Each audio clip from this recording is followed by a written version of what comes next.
Okay. Okay, चलो let's start. Yes. एक minute start. तर नमस्कार सर, आणि आपलं स्वागत आहे द ई कॉर्नर मध्ये. ई कॉर्नरचा दुसरा भाग. ई कॉर्नरचा प्रयत्न असा आहे की आपल्यातले जे उद्योजक आहेत, आपल्या आजूबाजूला जे उद्योजक आहेत, त्यांचं जे काही कार्य आहे, ते जे काही मेहनत करत आहेत, ती इतरांपर्यंत पोहोचवावी आणि त्यांच्याद्वारे इतरांमध्ये सुद्धा आत्मविश्वास निर्माण व्हावा, म्हणून हा एक प्रयत्न आहे. बऱ्याच वेळेला आपण लोकांकडे पाहतो तर आपल्याला वाटतं अरे तो एवढा मोठा उद्योजक आहे, तो असं करतो तसं करतो, पण आपल्या बाजूला सुद्धा जे कोणी आहेत आणि अतिशय प्रभावीरित्या ते काम करत आहेत, तर अशा लोकांचं जे काम आहे ते इतरांपर्यंत पोहोचवावं व त्यांच्याद्वारे इतरांना सुद्धा आपण काही करू शकतो हा आत्मविश्वास मिळावा, या उद्देशाने आपण ई कॉर्नर हे चालू केलेलं आहे. त्याचा आज दुसरा भाग आपण रेकॉर्ड करून प्रसारित करणार आहोत. तर आपण आल्याबद्दल आपले आभार आणि आपलं स्वागत या कार्यक्रमामध्ये.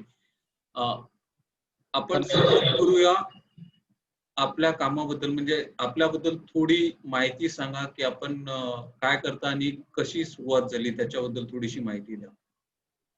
धन्यवाद. मी संतोष कोकाटे. मी सायन्स ग्रॅज्युएट मुंबई युनिव्हर्सिटीवरून केलेलं आणि मी DPM सुद्धा त्याबरोबर केलेलं. आणि आता सध्या माझं व्यवसाय चाललाय आहे.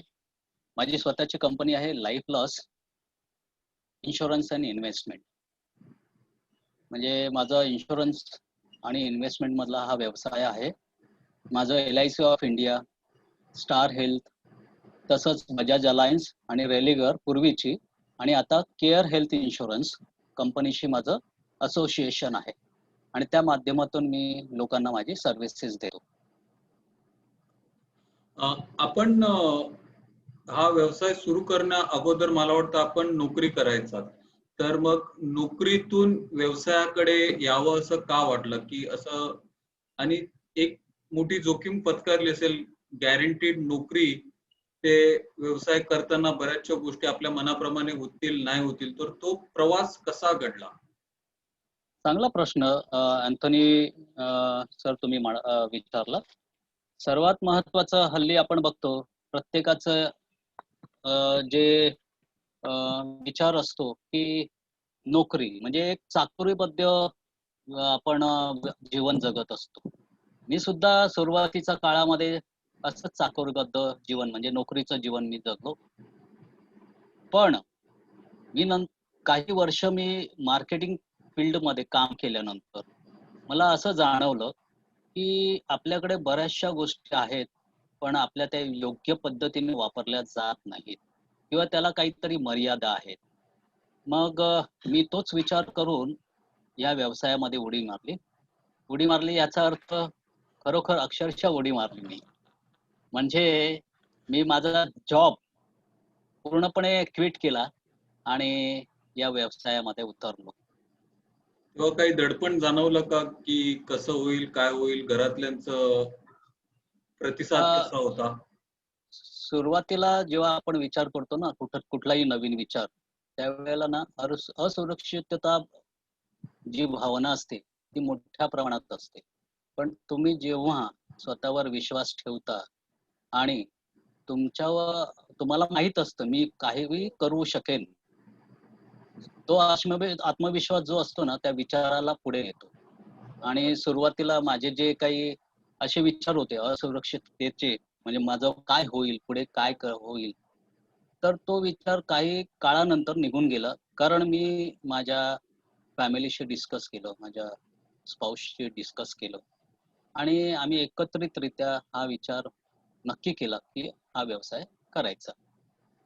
आणि नंतर मग मी त्या व्यवसायामध्ये सुरुवात केली. तुमचा पहिला क्लायंट कसा आणि तो योग कसा काय जमून आला, कशा प्रकारे तुम्ही अप्रोच केला आणि कसा अनुभव होता तो, त्याविषयी थोडस. जसं पहिलं प्रेम आपण विसरू शकत नाही ना, बरोबर बरोबर. तसं आपलं पहिलं क्लायंट क्लायंट कधीही विसरू नये. कधीही विसरू शकत नाही. आणि त्याला मी अगदी हृदयात कोरून ठेवलेलं आहे. कारण कसं असतं व्यवसायामध्ये पहिलं जो आपल्याला मदत करतो म्हणा किंवा काहीही म्हणा, आपल्याकडे अप्रोच होतो किंवा आपण त्याच्याकडे अप्रोच होतो आणि ते सक्सेसफुल डील होते.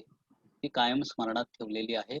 आणि नक्कीच माझे जे रिलेटिव्ह त्यांनी मला माझ्यावरचा जो विश्वास होता ना, तो त्या विश्वासामुळे त्यांनी पहिली डील माझ्याशी केली आणि पहिलाच प्रीमियम माझा 1,00,000चा त्यांच्याकडून आला आणि त्या प्रीमियमच्या माध्यमातून माझा ह्या व्यवसायाची पहिली सुरुवात आणि पहिला क्लायंट हा माझा रिलेटिव्ह. अरे वा, छान. म्हणजे तुम्ही अगदी चॅरिटी बिगेन्स एट होम त्याप्रमाणे तुमचा बिझनेस सुद्धा बिगेन्स एट होम असाच झाला आणि चांगली सुरुवात झाली तुमची. Very good. आणि मला वाटतं पहिलाच प्रीमियम त्यांनी एवढा मोठा काढला म्हणजे नक्कीच त्यांना विश्वास वाटला असणार की तुम्ही काहीतरी पुढे करू शकता आणि सुरुवात अगदी जोरदार झाली. तर त्याच वेळेला सुरुवात करत असताना बाकीच्या कुठल्या शंका किंवा असं काही डाउट्स वगैरे आले का मनात की पहिली सुरुवात तर झालेली आहे, पण मग कारण तुम्ही सुरुवात एवढी धडाकेबाज केली त्याच्यानंतर आपसुकच आपल्या स्वतःच्या अपेक्षा ज्या आहेत आपल्याकडून त्या पण वाढतात, की ते मेंटेन करणं किंवा तसंच पुढे जात राहणं. तर ते थोडंसं दडपण वगैरे जाणवलं किंवा अशा दुसऱ्या कुठल्या काही विचार आले का मनात, की असं पुढे चालू राहील की कसं? सुरुवातीचे जे दिवस असतात ना, ते तुम्हाला बरचसं शिकवून जातात. कारण तुम्ही त्या गोष्टीत म्हणजे नव्याने सुरुवात केलेली असते आणि तुम्हाला कुठलीही नव्याची गोष्ट जेव्हा आपण करायची असते, त्यावेळेला ना बरचसं आपण शिकायचं असतं. आपला चांगला होमवर्क असेल, तर आपण चांगली परीक्षा देऊ शकतो. तुमची चांगली तयारी असेल युद्धाची, तर तुम्ही बॅटल फील्डवर सक्सेसफुली यशस्वी होता आणि जिंकता. त्यासाठी मी आधी बऱ्याचशा गोष्टी शिकून घेतलो. सर्वात माझे पहिले गुरु, ज्यांनी मला ह्या क्षेत्रामध्ये मार्ग दाखवला, म्हणजे आमचे डी-ओ डेव्हलपमेंट ऑफिसर. त्यांच्याकडून मला खूप मार्गदर्शन झालं आणि बरेचसे नंतर मग मी ट्रेनिंग्स आणि गुरूंकडून मी शिक्षा घेतली. त्यांच्याकडून शिकलो. पण सुरुवातीचा काळ जो असतो, हा स्ट्रगलिंग पिरियड असतो. त्यावेळेला तुमचे जे विचार असतात, ते विचार तुम्ही व्यवस्थित मॅनेज करायला लागतात.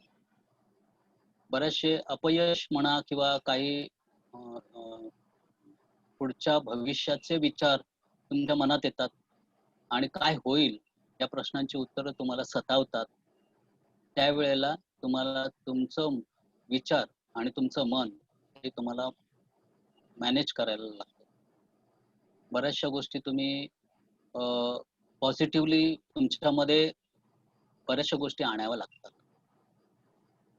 तर मला वाटतं या गोष्टी प्रत्येक व्यवसायामध्ये ही सुरुवात करताना स्ट्रगलिंग पिरियड हा असतोच. तसं मी केला माझ्या व्यवसायाची सुरुवात. मला वाटतं तुम्ही मॅनेज करायला पाहिजे ते महत्वाचं आहे आणि त्याच्या जोडीला मला वाटतं जिद्द जी आहे ती कधीही सोडू नये. कारण येस. जसं तुम्ही बोललात उडी मारली आहे तर पोहूनच बाहेर निघायचं. हट्टाला पेटायचं. येस. तर ती जिद्द ही खूप जरुरी आहे. अ, पहिलाच कस्टमर तुम्हाला 1,00,000 प्रीमियम किंवा चांगला भेटला. त्याच्यानंतर असं कुठलं मोठं तुम्ही ध्येय ठेवलं, की नाही आपल्याला हे ध्येय गाठायचं आहे आणि तिथपर्यंत जायचं आहे आणि तो जो प्रवास आहे किंवा एखादा मोठा क्लायंट साइन करायचा आहे किंवा एखादी मोठी डील आपल्याला करायची आहे. तर त्या हिशोबाने तुम्ही प्रयत्न केलात का? आणि मग तो प्रवास जो झाला तो कसा झाला? तो आत्मविश्वास कसा, की नाही आपण एवढं मोठं पण कुठलं क्लायंटला सर्व्हिस देऊ शकतो. तो विश्वास किंवा तो प्रवास कसा घडला तुमचा? अ, कसं असतं, मोठा क्लायंट जो असतो, त्याच्यापर्यंत पोहोचायला आणि त्याच्याशी विश्वासाचं नातं निर्माण करायला तुम्हाला वेळ लागतो आणि त्यासाठी तुम्हाला प्रयत्नपूर्वक तो प्रवास करावा लागतो. त्या मोठ्या क्लायंटशी संपर्क ठेवावा लागतो आणि कालांतराने ते सुद्धा आपल्याला यश मिळवून देतं. तशीच घटना घडली. अ, माझे ओळखीचेच जे होते कस्टमर म्हणजे डॉक्टर्स. पण कसं असतं, मी दुसऱ्या फील्डमध्ये होतो पूर्वी, फार्मा फील्डमध्ये. ते हो, माझे हो. संबंध वेगळे होते. बरोबर बरोबर. आहे. हा. आणि या व्यवसायामधले माझे संबंध हे मला निर्माण करायचे होते. तर मी सतत त्यांच्याशी संपर्कात राहिलो आणि मोठा क्लायंट तुम्ही मग विचारलं, तर हा माझा मोठा क्लायंट होता, की त्याने मला त्यांच्या फॅमिलीचं इन्शुरन्सचं सगळा बिझनेस त्यांनी मला दिला. अरे वा, छान. म्हणजे मला वाटतं याच्यातून एक गोष्ट जाणवते की तुम्ही थोडस पेशन्स आणि धीर आणि थोडस घाई न करता रिलेशनशिप बिल्ड करून नंतर मग क्लायंट कन्वर्ट केलं त्या हिशोबाने. तर ती एक चांगली गोष्ट आहे. मला वाटतं की आपण we can really be patient and work towards rather than just rushing in to that. आणि क्लोज करताना पूर्ण फॅमिलीच त्यांच्या तुम्ही हँडल केलं तर ते खूप चांगलं आहे. असं कधी झालंय का सर्व प्रयत्न करून हे झाले यशाची बाजू आणि आपण जेव्हा बघतो प्रवासाकडे तेव्हा त्याच्या दोन्ही बाजू असतात. यश असतं, कधी कधी अपयश. आपण सर्व मेहनत करून व्यवस्थित सर्व काही उभं करून सुद्धा शेवटच्या घटकेला कधी कुठला क्लायंट नाही बोलतो किंवा काय, असं कधी अनुभव आलाय का तुम्हाला? असे बरेचसे अनुभव वाटायला येतात. हे अनुभव तुम्हाला घ्यावेच लागतात. बरोबर तेव्हा आहे. तुम्ही तेव्हा तुम्ही काय म्हणता ना, म्हणजे कठोर होता कुठल्याही हम्म. गोष्टीमध्ये. आणि हे तुम्हाला जेवढं सहन करता येईल ना, तेवढं तुम्ही अ, अगदी मनाने खंबीर होता. हे कुठल्याही निगेटिव्हला तुम्ही सामोरं जाऊ लागता. आणि म्हणून फेल्युअर हा प्रत्येकाला आलाच पाहिजे. तो माझ्या जीवनामध्ये सुद्धा अजूनही येतो. फेल्युअर ही अशी गोष्ट नाही की सुरुवातीला आलं आणि आपण जिंकलो. सर, तुम्ही खूप महत्वाची गोष्ट बोललात की फेल्युअर हा आलाच पाहिजे आणि आपण त्याचा सामना करून आणि त्याच्यातून आपण बरंच काही शिकतो. पण बऱ्याच वेळेला आपल्याला फेल्युअर आला, एकदा आला, दोनदा आला की आपल्याला वाटतं अरे नाही, आपल्याकडून होत नाही. तर तुम्ही कशा प्रकारे याचा सामना, आणि तुम्हाला बऱ्याच वेळा तुम्ही सांगितल्याप्रमाणे की नकार ही बऱ्याच लोकांना, पण तरी सुद्धा हिंमत न हारता तुम्ही जे काही काम करत आहेत ते करत आहात. तर तुम्ही कशा प्रकारे या फेल्युअरचा सामना करता किंवा मग त्याच्यातून बोध घेऊन पुढे कसे जातात ते जरा थोडं सांगाल का? मी एकच विचार करतो, ज्यांनी आता नकार दिलेला आहे ना, ते खरं म्हणजे माझे फ्युचर क्लायंट्स आहेत, जे नंतर मला होकार देणार आहेत. पॉझिटिव्हिटी. कारण कसं असतं, प्रत्येक गोष्ट आपल्याला मनाप्रमाणे त्यावेळेला घडत नाही. नसते. बरोबर, बरोबर. मग असं समजायचं आपल्याला, हा माझा अर्धा भरलेला पेला जो आहे पाण्याने, तो अर्धा पाण्याने भरलेला नाहीये. तो अर्धा नसून हा माझा अर्धा रिकामी नाहीये, अर्धा भरलेला आहे. हो. ही जर विचारसरणी तुमच्या आयुष्यात असेल, तर तुम्ही नेहमी फेल्युअरला फेस करत यशाच्या शिखरापर्यंत जाता. हम्म. मला वाटतं पाडगावकरांची कविता आहे की कुसुमाग्रजांची आठवत नाही, पण पेला अर्धा भरलेला आहे असंही म्हणता येतं, पेला अर्धा रिकामा आहे असंही. पण जीवन कसं जगावं ते ज्याचं त्याने ठरवावं, आणि ते तुम्ही एक उत्तम असं उदाहरण दिलेलं आहे. तर त्याच्याबद्दल धन्यवाद. त्या आठवल्या ओळी आणि खूप चांगल्या आहेत. खूप काही सांगून मला वाटतं तुम्ही ते तंतोतंत पाळण्याचा प्रयत्न करत आहात. तर ते सुद्धा चांगलं आहे. एक महत्त्वाचा प्रश्न विचारावासा वाटतो, की बऱ्याच वेळेला लोकांना वाटतं, की मला इन्शुरन्सची गरज नाही. हं. अगदी ज्याला असते त्यालाही, आणि प्रत्येकाला वाटतं नाही, माझ्याकडे तर सर्व आहे, काय गरज पडणार आहे मला? मग अशा लोकांना तुम्ही कशाप्रकारे कन्व्हिन्स करता किंवा काय त्यांना सांगून पटवून देता? कारण महत्त्वाची गोष्ट आहे इन्शुरन्स असणं. आज घडीला आपण प्रत्येक जण अनुभव घेतोय. पण तरी सुद्धा बऱ्याचशा वेळेला लोकांना वाटतं, की नाही, अरे इन्शुरन्स नको, कशाला, उगाच आहे, आपल्याला काही गरज नाही पडणार. तर तुम्ही कसं प्रकारे ते समजवून देता किंवा पटवून देता लोकांना? तर इन्शुरन्स ही अशी गोष्ट आहे, म्हणजे लोक मागत दोन आहेत. सर्वात पहिलं कारण की ते त्या बाबतीत गंभीर नसतात. दुसरी गोष्ट, त्या बाबतीत त्यांची तेवढी जाणीव नसते, म्हणजे विचार नसतो. ह्या दोन गोष्टीमुळे ते इन्शुरन्सच्या बाबतीत उदासीन असतात. त्यांना माहिती आहे, प्रत्येक माणसाला माहिती आहे, की आपलं फ्युचर काय प्रश्नचिन्ह आहे. पण त्या प्रश्नचिन्हाला उत्तर काय? तर हे इन्शुरन्स. इन्शुरन्स ह्याचाच अर्थ तुम्ही जर जाणून घेतलं, की हे तुम्हाला शाश्वत म्हणजे अगदी तुम्हाला इन्शुरन्स हा शब्दच तुम्हाला मनाने शांती देतो. बरोबर आहे. पण त्या बाबतीत लोकांना तेवढं गांभीर्य नाहीये किंवा त्या बाबतीत जाणीव नाही. जोपर्यंत ती घटना किंवा ती गोष्ट त्यांच्या बाबतीत घडत नाही.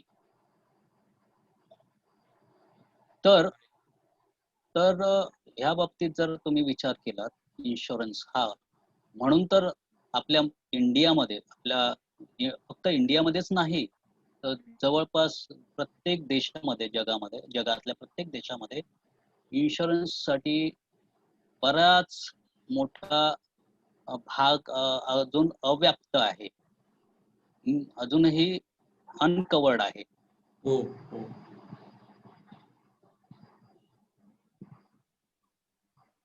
आणि दुसरी गोष्ट, लोकांना माहिती आहे, माझे कुटुंब, माझा व्यवसाय, निसर्ग नियमाप्रमाणे 3 गोष्टी घडतात.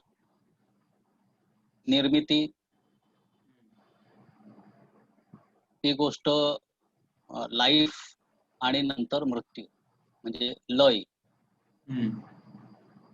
असं कोणीही माणूस नाही की जो त्याला लय किंवा त्याला शेवट नाही. हे बरोबर. माहीत माहीत असून सुद्धा लोक त्याकडे डोळेझाक करतात आणि स्वतःचं, कुटुंबाचं आणि मी तर म्हणेन आपल्या देशाचं नुकसान करतात.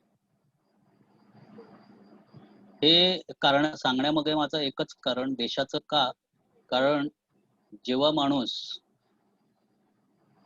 कमवता माणूस फॅमिलीतून, कुटुंबातून निघून जातो, त्यावेळेला कुटुंब पहिल्यापेक्षा गरीब होतो. बरोबर आहे. आणि जेव्हा कुटुंब गरीब होतात, तेव्हा समाज गरीब होतो. आणि जेव्हा समाज गरीब होतो, त्यावेळेला तो देश पण गरीब राहतो. मला वाटतं खूप महत्वाची गोष्ट बोललात तुम्ही. आणि एक म्हणजे या दृष्टीने मी कधी विचारच नाही केला. आणि ती खूप महत्वाची गोष्ट सांगितली की इन्शुरन्सचं महत्व अधोरेखित करणारी एक चांगली गोष्ट आहे की जेणेकरून आपण इन्शुरन्स घ्यायला हवा. हा विचार मला तरी खूप आवडला, म्हणजे ज्या प्रकारे तुम्ही सांगितलं. तर ही झाली पहिली बाजू. मग दुसरे जे काही प्रोडक्ट्स वगैरे आहेत किंवा काय आहेत, कधी-कधी लोकं बरेचसे विचार करतात, "अरे मला त्याचा बेनिफिट मिळणार का? नाही मिळणार? कसं?" मग ते त्याविषयी कसं तुम्ही त्यांना मार्गदर्शन करता? अ, सर्वात महत्वाचा जो रोल असतो, जो ॲडवायझरचा, तो रोल असा की त्या माणसाला त्या गोष्टीबद्दल जागरूक करणं, माहिती देणं, जागरूक करणं आणि क्लेमच्या बाबतीत तुम्ही काही म्हणताय मला वाटतं. बरोबर हो, ना? हो. क्लेमच्या बाबतीत कधी-कधी लोकांना वाटतं असं, की अरे क्लेम होईल, नाही होईल. बऱ्याच कधी-कधी अडी-अडचणी पण येतात आणि मला वाटतं तो एक महत्त्वाचा दुवा आहे, की लोकं कधी-कधी विचार करतात, "अरे जाऊ दे कशाला त्याचे." पण तरी सुद्धा इन्शुरन्स हा महत्त्वाचा भाग आहे. पण मग त्या असं काही होतं का कधी तुम्ही त्यांना सांगतात, की कशाप्रकारे क्लेम सेटल होतील किंवा प्रश्न निर्माण होत असतील लोकांच्या मनात, की पुढे कसं होईल? मला मिळेल, नाही मिळेल. मग त्याचं तुम्ही ते कसं हे करता त्यांचं शंकांचं निरासन? हं. पहिली गोष्ट तर क्लेम मिळवण्यासाठी काही प्रोसेस असतात. बरोबर? ती प्रोसेस काही असतात, ते नियमावर अवलंबून असतात. ही गोष्ट क्लेम आल्यानंतरची गोष्ट. बरोबर आहे? हो, पण हो. क्लेम येण्यापूर्वी म्हणजेच कुठलंही प्रोडक्ट घेण्यापूर्वी त्या क्लायंटला हा क्लेम कसा मिळेल आणि त्यासाठी आपल्याला काय करावं लागेल, म्हणजे काय करावं लागेल म्हणण्यापेक्षा कसा मिळेल या बाबतीत त्यांच्याशी मी डिस्कस करतो. त्यांची जी काही प्रश्न असतात त्यांची मी त्यांना समाधानकारक उत्तरं देतो आणि या समाधानकारक उत्तराने जेव्हा क्लायंट अगदी विश्वास होऊन जातो की बाबा यांच्याकडे मी जर काही गोष्टी घेतोय मला पुढची चिंता नाही. कारण प्रत्येक माणूस हा आपला इन्शुरन्सचं प्रोडक्ट का घेतो की त्याला त्याच्यातून त्याच्या फॅमिली साठी नंतरची काही चिंता नसली पाहिजे आणि त्याला बरोबर. पीस ऑफ माइंड त्याला माझ्यानंतर माझी जबाबदारी कोणी उचलली पाहिजे. तो कोण विश्वासाचा माणूस असेल तर संतोष कोकाटे. असं एक त्याला विश्वास वाटला पाहिजे आणि हे विश्वासाचं नातं जेव्हा तयार होतं त्यावेळेला ते गोष्ट तो घ्यायला राजी मला होतो. वाटतं तुम्ही एक खूप महत्वाची गोष्ट बोललात की जी काही प्रोसेस आहे ती समजावून सांगणं खूप गरजेचं आहे आणि बऱ्याच वेळेला इन्शुरन्स घेणारी व्यक्ती त्या गोष्टीबद्दल फारशी चौकशी करत नाही किंवा फक्त बेनिफिट्स कडेच लक्ष देतो. पण खूप महत्वाचा मुद्दा बोललात तुम्ही की काय क्लेम आहे, कसं होईल आणि मला वाटतं त्याच्याने खूप आत्मविश्वास निर्माण होतो की येस तुम्ही ते करू शकता. तर ती खूप चांगली बाजू सांगितली तुम्ही. मला वाटतं ती महत्वाची आहे. त्याच्यानंतर एखादा असा क्लेम सेटल करतानाचा आलेला अनुभव की ते तुम्हाला बरंच काही सांगून गेलं किंवा शिकवून गेलं, असं काही अनुभव आहे का तुमच्याकडे? तुम्ही जर सांगाल तर बरेचसे आहेत मला वाटतं. बरेचसे म्हटल्यावर मला तर खूप हसायला येतं. कारण सुरुवातीचे जेव्हा दिवस असतात त्यावेळेला माणूस तेवढा काय म्हणतात ना पारंगत नसतो. हो, बरोबर. काही चुका होऊ शकतात. चुका म्हणण्यापेक्षा काही लेखूनच असं म्हणू शकतो. हो, काम करताना. तर माझा हा अनुभव असाच एक डॉक्टरांशी संबंधित होता आणि त्यांचा क्लेम आलेला 2 महिन्याच्या आतमध्ये ओके. आणि हा जो होता तो हेल्थ इन्शुरन्सच्या संदर्भात होता आणि तो जेव्हा क्लेम आला त्यावेळेला माझ्या पायाखालची जमीन हलायला लागले. म्हणजे पहिलाच क्लेम मी फेस करणार होतो. मी अच्छा. फील्डमध्ये काम करत असताना त्यांचा रिलेटिव्हचा त्यांचा फोन आला आणि ते ऐकल्यानंतर मी थोडासा वेळ मी थांबलो होतो जागेवर. मग विचारायची चक्र फिरायला लागली आणि त्यावेळेला मग जे काही करावं लागतं प्रोसेस क्लेमसाठी ती मी ताबडतोब केली. पण दुर्दैवाने तो क्लेम सेटल होऊ शकला नाही आणि ऑब्व्हियसली त्या क्लायंटच्या रोषाला मला सामोरं जावं लागलं. रोषाला सामोरं जरी जावं लागलं तरी मी त्यांच्याशी संबंध कधी बिघडवले नाही.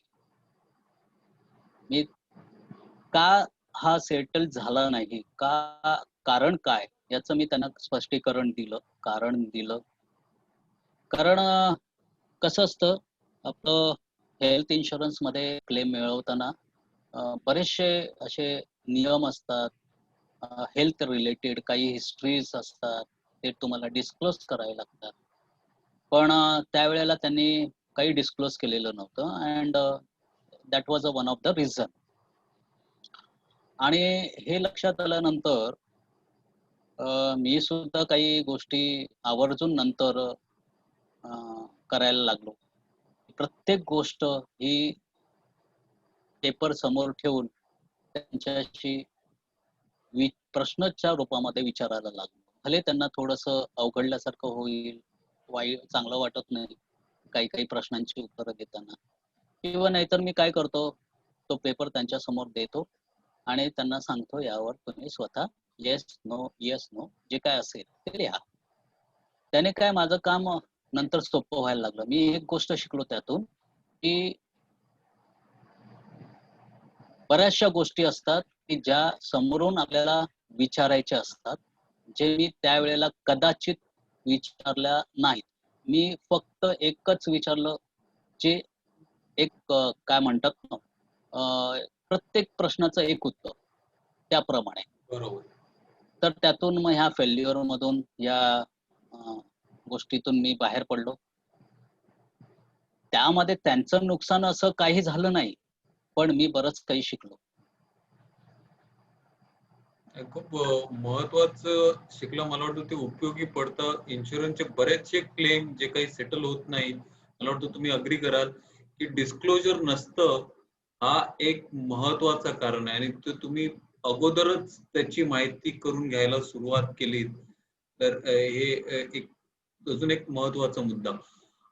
फायनान्शियल प्लॅनिंग करायला लोकं बघत नाही आहेत किंवा करताना थोडंसं विचार करतात. तर त्यावेळेला त्यांनी ते करत असताना कुठल्या गोष्टींचा विचार करणे गरजेचं आहे, त्याच्याबद्दल तुम्ही थोडं काही सांगू शकता का? तर आपल्या आयुष्यामध्ये ना 2 गोष्टी महत्त्वाच्या आहेत.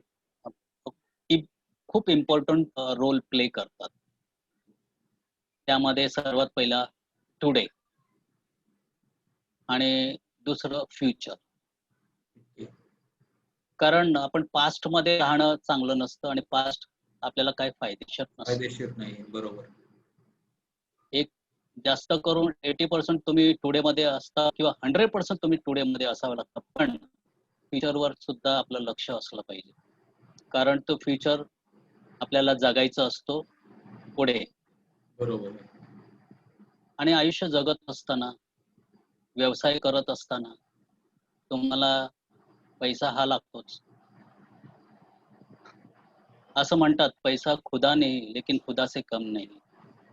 बरोबर आहे. मग छान, हा छान. पैसा तुम्हाला प्रेझेंटमध्ये लागतो, प्रेझेंट नंतर फ्युचरमध्ये हा लागणार असतो. बरोबर. तुम्हाला लागणार असतो, तुमच्या व्यवसायाला लागणार असतो, तुमच्या फॅमिलीला लागणार असतो, तुमच्या सगळे जे डिपेंडंट असतात त्यांच्यावर लागणार असतो. जे व्यावसायिक आहेत त्यांच्या एम्प्लॉईजची पण रोजीरोटी तुमच्यावर अवलंबून असते. बरोबर आहे, बरोबर आहे. तुम्ही एक महत्त्वाचा दुवा आहात त्यांच्यासाठी. येस. कारण व्यावसायिक जो असतो, तो स्वतःचं घर चालवत नसतो. पण त्याचे अनेक असे एम्प्लॉईज असतात, त्यांचे तो घर चालवत असतो. त्यांचं पोटापाण्याची सोय करत असतो. त्यामुळे तो एकटा नसून त्या सगळ्या लोकांचा तो पोशिंदा असतो. तर मला म्हणायचं आहे, की जसं प्रेझेंटमध्ये आपल्याला पैसा लागणार आहे, तसं फ्युचरमध्ये आपल्याला लागणार आहे. हा एवढा जरी विचार मनामध्ये ठेवला, तरी हा महत्त्वाचा मुद्दा आपण जरी लक्षात ठेवला, तरी हे प्लॅनिंग अगदी सोपं होणार आहे. पहिली गोष्ट. दुसरी गोष्ट, फॅ हे फायनान्शियल प्लॅनिंग करताना आपलं एक पिरॅमिड असतो, फायनान्शियल पिरॅमिड. जसं पिरॅमिड म्हटलं तर खाली बेस असतो आणि अगदी टोकाला शिखर असतं. हे खरं असतं. तर ह्या पिरॅमिडच्या बेसला, फाउंडेशनला सर्वात महत्त्वाची गोष्ट ही ठेवावी लागते, ती त्या माणसाचं इन्शुरन्स. मग त्यामध्ये बरेचसे इन्शुरन्सेस असतात. सर्वात महत्त्वाचं, तर तो माणूस जेव्हा मृत्यू पावेल, त्यावेळेला त्या मृत्यूच्या बाबतीत death insurance, accidental insurance, disability insurance, critical illness insurance, शिवाय हेल्थ इन्शुरन्स हे टॉप प्रायोरिटी असली पाहिजे. आणि जेव्हा बेस तुमचा चांगला स्ट्रॉंग असेल, तर सेकंड स्लॅबमध्ये तुमच्या सेव्हिंग्ज असल्या पाहिजे. आणि सेव्हिंगच्या नंतर तुमची इन्व्हेस्टमेंट ही असली पाहिजे. हा जेव्हा पिरॅमिड अशा पद्धतीने रचला जातो, त्यावेळेला त्याचं आयुष्य आणि त्याच्या कुटुंबाचं आयुष्य सुखकर असतं. हा मग दुसरा मुद्दा.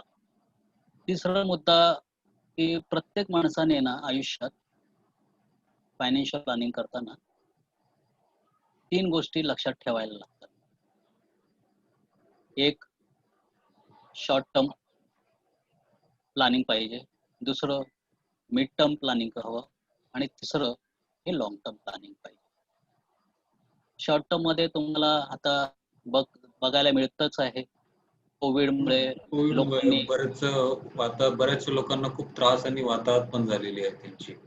हा, जर ज्यांनी शॉर्ट टर्मचं प्लॅन केलेलं आहे ते निभावून गेलेले आहेत. बरोबर. एमर्जन्सी फंड त्यांनी क्रिएट केलेला आहे, त्यावर त्यांचं घर चाललेलं आहे आणि कोविडला सक्षमपणे त्यांनी सामना केलेला आहे. सामोरे गेलेले आहेत.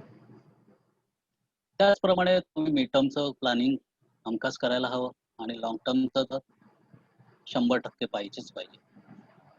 तर हे 3 मुद्दे महत्वाचे जरी लक्षात ठेवले ना, तरी तुमचं फायनान्शियल प्लॅनिंग बऱ्याचशा आवाक्यामध्ये येईल. त्यामध्ये हा सब्जेक्ट खूप मोठा आहे, पण मी शॉर्टमध्ये ह्या 3 गोष्टी तुम्हाला सांगू शकतो. नंबर 1 की present and future. Second pyramid, financial pyramid. आणि तिसरी तुमचे फायनान्शियल प्लॅनिंगचे टर्म्स. 3 टप्पे आपण येस, बोलू शकतो. राईट. ते महत्वाचे. तर खूप विचार करायला लावणारी अशी ही माहिती आहे. एकतर आपण बऱ्याच वेळेला फक्त आजचाच विचार करतो, उद्याचा करत नाहीत. फायनान्शियल पिरॅमिडचा कन्सेप्ट सुद्धा तुम्ही जो सांगितला तो खूप सुंदर वाटला मला, की आपण कसं इन्शुरन्स, इन्व्हेस्टमेंट्स आणि त्याची जी बेस आहे ती आणि जे 3 टप्पे आपले शॉर्ट टर्म, मीडियम टर्म आणि लॉंग टर्म, आपण बऱ्याच वेळेला कधी-कधी एकतर फक्त लॉंग टर्मचाच विचार करतो की शॉर्ट टर्मचा, तिन्ही टप्प्यांचा विचार करणं हेही गरजेचं आहे. त्याच्याकडे मात्र आपण बऱ्याच वेळेला दुर्लक्ष करतो. ते महत्वाचं आहे. शेवटचे काही प्रश्न. तुम्ही कुठल्या कुठल्या प्रकारचे फायनान्शियल सर्व्हिसेस देता त्याच्याबद्दल थोडं सर, फायनान्शियल सर्व्हिसेस मी वेगवेगळ्या प्रकारच्या देतो. सर्वात पहिलं जे आहे, लाईफ रिलेटेड मी सर्व्हिस देतो, हेल्थ रिलेटेड मी सर्व्हिस देतो आणि म्युच्युअल फंडच्या रिलेटेड मी सर्व्हिस देतो. आणि व्यवसायाव्यतिरिक्त कोकाटे सरांची दुसरी काही बाजू आहे का? काही आवडी निवडी च्या अशा काही गोष्टी आहेत त्या तुम्ही करतायत, असं कुठलं? आवडी निवडी म्हणजे माझं आता हे व्यवसाय हे माझं पॅशन झालंय. कारण लोकांशी बोलणं, लोकांना भेटणं हे आवडीचं झालंय. कारण त्यातून पैसा मिळतो. त्याच्या व्यतिरिक्त वाचन वगैरे असं किंवा काही? आणि शिवाय मला वाचन नक्कीच आवडतं आणि मी अशा लोकांचे मी वाचायचा प्रयत्न वाचतो, पुस्तकं वाचतो की ज्याच्यातून मला नवीन काहीतरी ऊर्जा मिळेल, नवीन विचार मिळेल. आणि माझ्या आयुष्यामध्येच नाही, पण लोकांच्या आयुष्यामध्ये मी काहीतरी विचाराने कॉन्ट्रीब्यूट करू शकतो. जे समजा काही दुःखात म्हणा किंवा काही प्रॉब्लेम अडचणीमध्ये असतात, विचारानेच माणसं बाहेर पडतात त्यात. बरोबर. तर मी रीडिंग करतो, मला ड्रॉइंग करायची खूप आवड. अरे वा, छान. करता शिवाय मी अजून पेंटिंग की कसं हो काय? हो हो कधी असा वेळ मिळतो त्यावेळेला मग रेखाटायचं काम मी करत असतो. वा वा वा, छान. आणि शिवाय मला ट्रेकिंग म्हणा किंवा मला भटकंतीची खूप आवड आहे. या 3 गोष्टी मला खूप आवडतात. आणि माझं असं नेचर आहे की लढाऊ वृत्ती म्हणतात ना आपण, त्या प्रकारचं. कारण पूर्वीच्या आयुष्यात मी NCC मध्ये असल्यामुळे बऱ्याचशा गोष्टी आम्ही क्रॉस कंट्री म्हणा किंवा काय असे धावायचो. त्यामुळे ही आवड सुद्धा आहे. पण सध्या मी ती जपलेली नाही सध्याच्या काळामध्ये.